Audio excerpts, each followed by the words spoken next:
Okay, welcome everyone. I am Dr. Ross Miller. I'm a professor here in the kinesiology department, and I'm one of the instructors that you might have for KNES 300, the Biomechanics of Human Movement course in the major. This is a core course in the kinesiology major. It's a 4-credit course with a lab.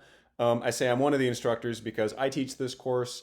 Dr. Shim teaches this course about as often as I do, and sometimes, especially in the summer term, we'll sometimes have other instructors, other professors, or sometimes like a senior postdoc or doctoral student in our lab will sometimes teach the course in the summer. But if you take it in the spring or the fall, you're more likely than not to have either me or Dr. Shim as your instructor for the course.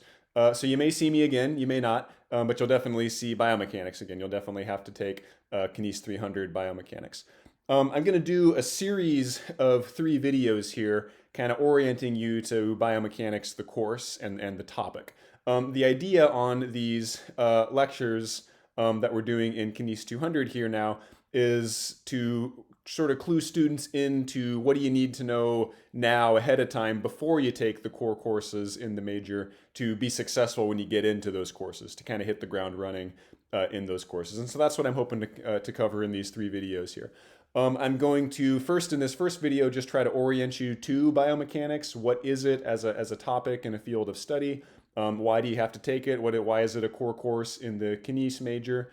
In the second video, I will then talk about some of the underlying material that's kind of at the core of biomechanics and prereq knowledge for biomechanics.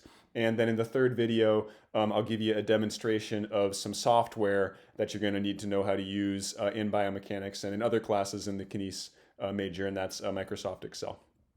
So in this first video, we'll cover that first topic. What is biomechanics and why take biomechanics, and what does biomechanics have to do with kinesiology? Biomechanics, I think, to a lot of students is stuff like this on the right. It's equations, it's math, it's the course with a lot of physics and algebra and trigonometry and numbers. And that's sort of accurate. There's probably more equations, or at least more complex equations in biomechanics than in any other course you'll take in the KNES major. You probably do more working with numbers than in biomechanics than you do in other courses in our major. And there's certainly more physics as like a core content area involved in biomechanics than in most other topics in the major. But those things are parts of biomechanics. They're elements of it, but they're not really what biomechanics is about. They're not really why biomechanics is part of kinesiology. I used to be an engineering major myself. When I was an undergrad student, I wasn't a KNES major. I was a mechanical engineering major. And then I started in grad school, still in mechanical engineering, and I really didn't get into kinesiology and biomechanics as a discipline in kinesiology. I really didn't get into that much until I was a doctoral student and then started pursuing my own academic career. So I came to it kind of later on in my academic and educational life. And so that gave me kind of a unique perspective, I think, on kinesiology and biomechanics. There's lots of biomechanics that's done in engineering and in mechanical engineering specifically as well, but there's also a lot of it in kinesiology. I like to think of it as in mechanical engineering, we were all, or at least a lot of us, were using the same equations to study different things, but very few of us had any serious expertise or interest, frankly, a lot of the time in what other people were doing, because we were all using those equations for very different things. So I could go to like a seminar in mechanical engineering, and I could typically understand what was happening because they were using things I was familiar with, but it wasn't necessarily always on a question or an application that I had any real serious interest in. Kinesiology is kind of the opposite of that. I often talk about kinesiology as both its greatest strength and its greatest weakness is that it's really broad. You take a lot of courses about a lot of different things, and you end up learning a little bit about a lot of things, but not a lot about any one thing. You get kind of an intro level, kind of superficial knowledge of a lot of different topics, but often don't really go super deep into any one specific topic. And there's good things and there's bad things about it. One of the difficult things about it, I think, is that sometimes it can be hard to see the connections between the courses and what ties the whole thing together, what makes it all a single major as kinesiology.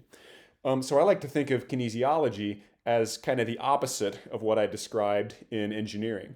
In engineering, a lot of us were using the same equations, but we're using them to answer different questions. And in kinesiology, we all use different equations, or some of us don't use any equations, but we also all are, in many, at least in many cases, tackling similar questions. So different perspectives or different approaches to addressing similar problems related to human movement and human health. And that first kind of content area I mentioned there, human movement, to me, that's what ties us all together in kinesiology, is the interest in movement and in the body and the moving body and the relationship between movement and health of the human body at different scales, whether it's the individual level or down to the molecular level or at the societal level. In kinesiology, movement and movement of the body or movement of bodies and parts of the body is what really ties us all together. And so I like to think of biomechanics as a perspective on the movement of the body. So viewing human movement through the lens of mechanics and through the lens of physics, and what can we learn about the body and why it's shaped the way that it is, why it works the way that it does, and how movement affects health from the perspective of mechanics and classical physics. That's really what biomechanics is about to me. So for the rest of this first video, I'm just going to give you a demonstration of what we can learn from biomechanics, and this will be kind of something that you guys might have some experience with if you're into weightlifting as exercises at all, but it might also be something that you're kind of correlationally familiar with in terms of, oh yeah, this is the way things are done to be good at this, but maybe haven't really thought about why this is the way things are. And that's really a powerful thing that we can get out of biomechanics, I think, a lot of the time, is explaining why humans move the way that we do. Why is doing some movement this way versus that way, why is it better to do it this way? Or why does it feel easier to do it this way versus that way? Or why is it safer to do it this way versus that way? Why is my performance better when I do it this way versus that way? Using principles from mechanics and principles from physics to explain those things in a living system like a human body, to me is a great perspective on what biomechanics is really about. So let's see a little demonstration of that. We're in the middle of the COVID pandemic here, so I'm working from home and I do not have a biomechanics lab in my home, but I do have a basement and I've got some fitness equipment in my basement, and so we'll use this to demonstrate what I'm getting at here. Okay. Hopefully y'all can see my dumbbells on the floor there. And one of my favorite exercises to do for weightlifting and my own personal fitness program is deadlift. I really like the deadlift exercise. And anybody that knows anything about good form for deadlifts will know that you should start the lift with the weight really close to your shins. Normally with a deadlift, I would use a barbell for this, but I don't have a barbell in my house. I've just got these dumbbells. But picture this being like a barbell. And if I was going to start the lift, I'd want to start with the weight real close to my shins like this. Okay? I wouldn't want to start back here like this, far away from the weight. That would make this lift a lot harder to do. Okay? And I can demonstrate that for you here. This is only, these are two 30-pound dumbbells, so just 60 pounds here. So not a great deal of weight. So this shouldn't be terribly difficult for me if I'm doing it right. So here the first time, I'm going to start with my shins real close to the weight. And I'm going to do this deadlift. And that was pretty easy. I didn't have too much trouble with that. Okay, now I'm going to do it a second time, but I'm going to use quote-unquote bad form for this. So let's call that first one I just did good form. I don't know if it's objectively good form overall, but it's the typical form that you like to see, at least from the starting position here with the weight close to my shin. So I'm not saying my form is necessarily good, but it's definitely better than what I'm about to do here in my demonstration of bad form, where here I start with the weight a long ways away from my shins. And so now I'm going to do that same deadlift. And that was a lot harder for me to do there. Okay. So why did that make such of a difference there? Why does that difference of like maybe 10 inches in where I position myself at the start of the lift, why does that make such a big difference in how difficult it is for me to do that lift? The weight didn't get heavier, right? In both cases, it was 60 pounds of dumbbells I was lifting. My muscles are the same strength in both cases. It doesn't matter where I'm standing on the floor, it's still me, it's still my muscles. So why was it so much more difficult for me to do it this way versus this way? Why did that make such a big difference? That's really where biomechanics can come in and can give us interesting explanations for things like that. And so let me go back upstairs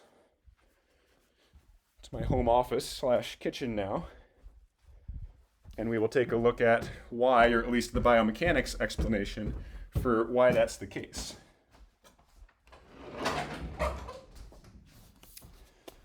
So one thing that you'll need to do in KNES 300 and biomechanics to be generally successful is to start thinking differently, or to start thinking in a more complex way about some common things that you're maybe already aware of but aren't familiar with all the mechanics and energetics of.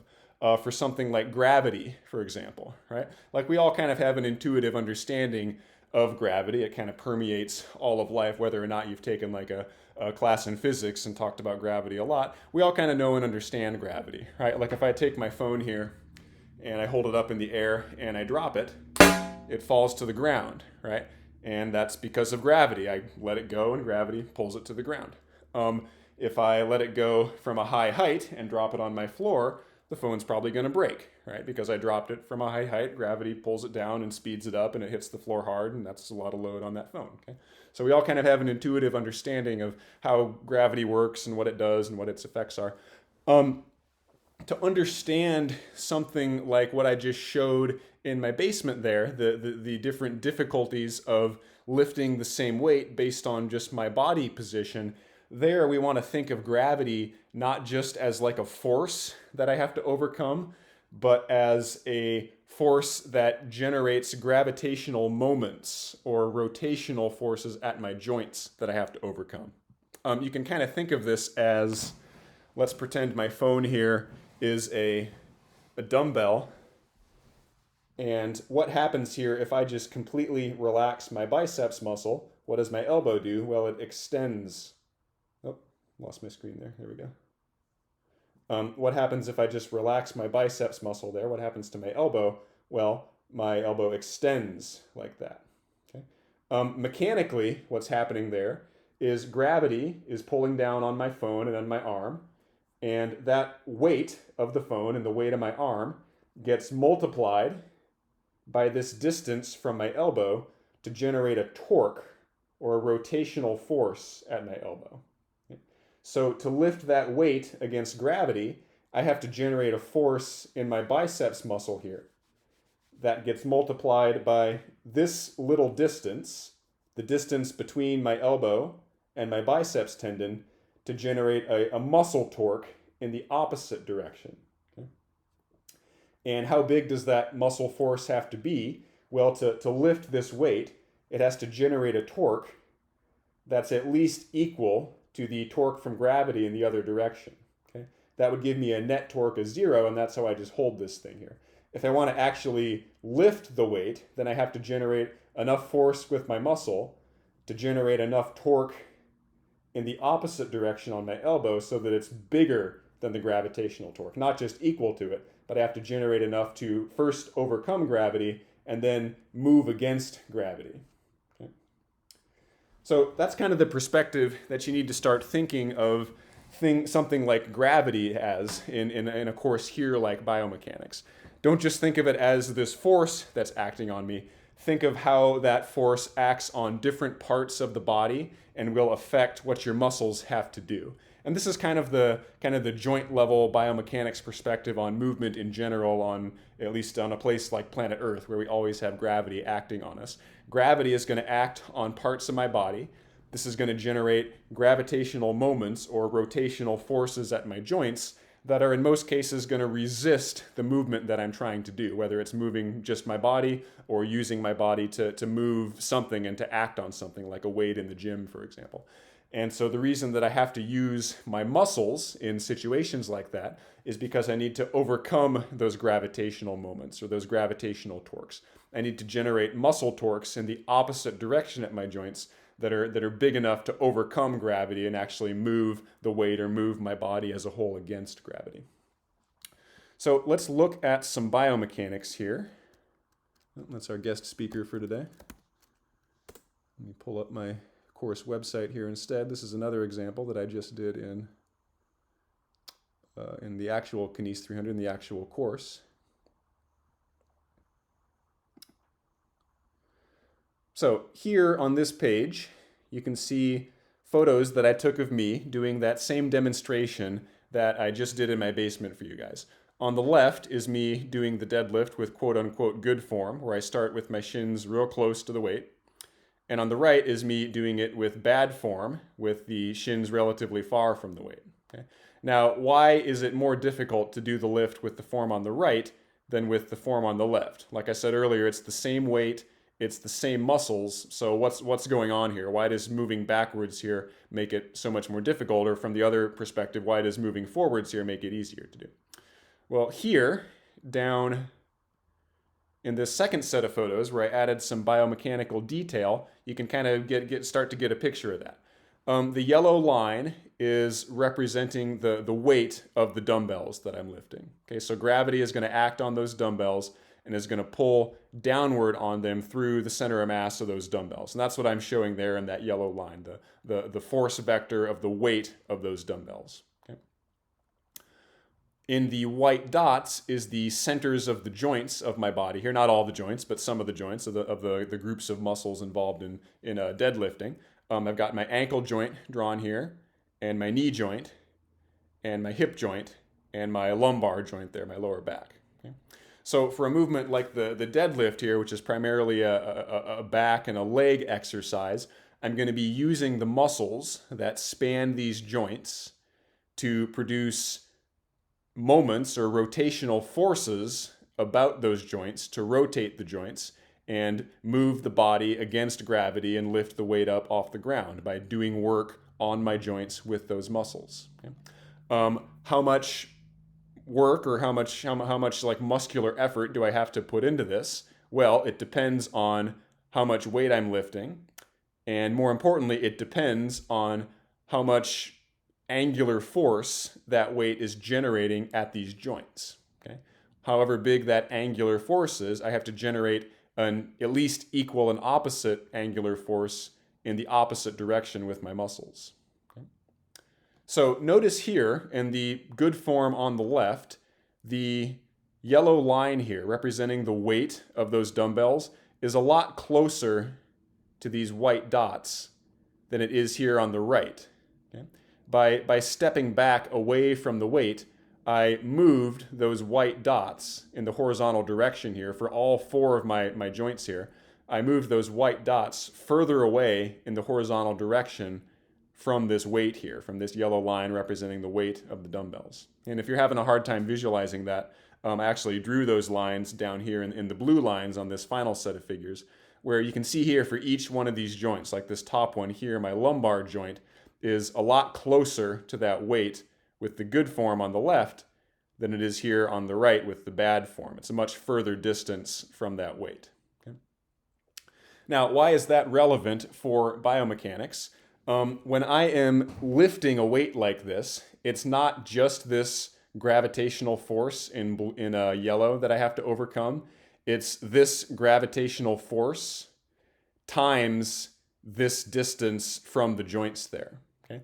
The product of those two things, so taking this gravitational force times the distance between that force and this joint here, that's that angular force. That's that gravitational moment at that joint that's going to try and like pull me into the ground. Picture it like trying to pull my chest into the ground there in that direction. To resist that, I have to generate forces in my lower back muscles that generate an angular force in the opposite direction and kind of extend my back upwards and away from the ground to lift the weight up there off the ground. Okay? So it's about me generating forces on my hands there, grabbing onto the weights that are opposite gravity and greater than gravity. But to produce those forces at the level of the joints here, I got to use my muscles to produce angular forces at those joints that are countering gravity and exceeding the gravitational angular forces so that I can actually overcome gravity and lift my body up against gravity and lift the weights up against gravity. Okay?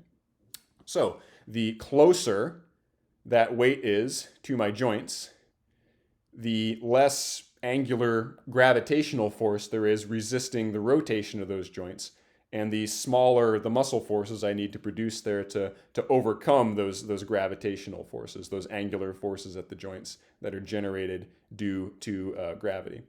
And so that's why it's generally good. And this may not necessarily be true of like all lifts or all forms of weightlifting. And there's certainly other elements of good form beyond just like lifting the heaviest weight possible with the smallest muscle forces possible.